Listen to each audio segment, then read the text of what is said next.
बे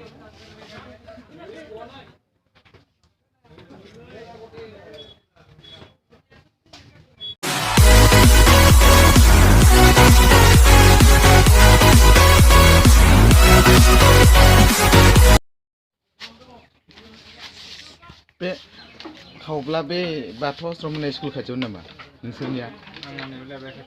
लाइब्रेरि खाथियावनो।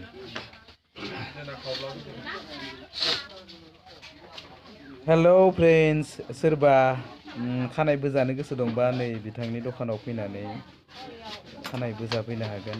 बिराद मोजां बोयो। बेसेनखौ बियो बांद्राय लाया, बुहुद खम लायो। खमावनो मोजां मोजां बोजानो हागोन। अनेक रोखोमनि बोयो, बिराद साफा। बिथांनि दखानाव फैनानै बोजाफैनो हागोन। बिथांनि दखानाव फैनानै सोरबा बोजाफैनो गोसोब्ला आंनियाव कन्टेक्ट खालाम। आं बिथांजों कन्टेक्ट खालामना होगोन। बिथांनि दखाना बे माबायाव जावलिया देवान सेन्टार होननायाव आरो बे माजबातनि सिङाव थानाय रायदावलां होननाय एरियायावनो। बेवहाय मोनसे जावलिया देवान होननाय सेन्टार दङ। बे सेन्टारावनो बिथांनि दखाना। बेवहाय फैबानो मोनगोन आरो। नायदो, आं एगारबाय इउटुबाव। सोरबा बोजानो गोसो दंबा कन्टेक्ट खालाम, बोजाफैनो हागोन। फैसाखौ बारा लाया बियो।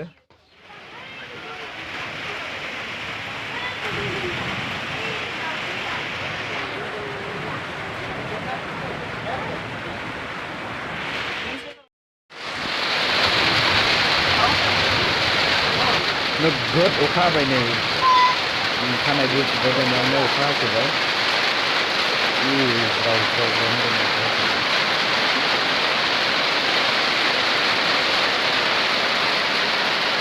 अन्थाइ गोसो रिदिंबाय दिंजों बिराद खोमसि बोथोरा।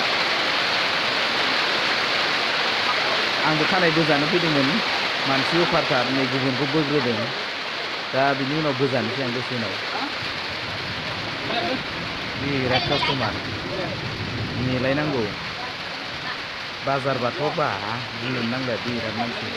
बाजार नङियावनो नै लाइनाव थालायनांगौ।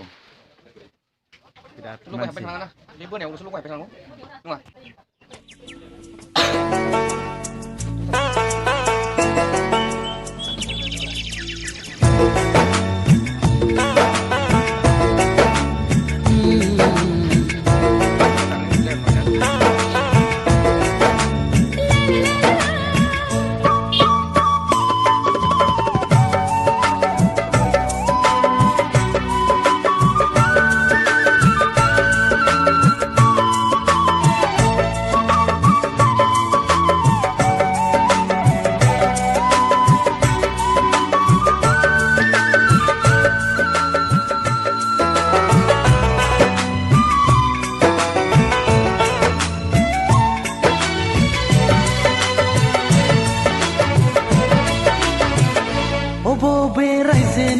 समायना लांबाय आंनि गोसोखौ खावना जानजि सेरे फावदुर खावलाय रुंबां खानाय हगार सानानै मिनि फैयो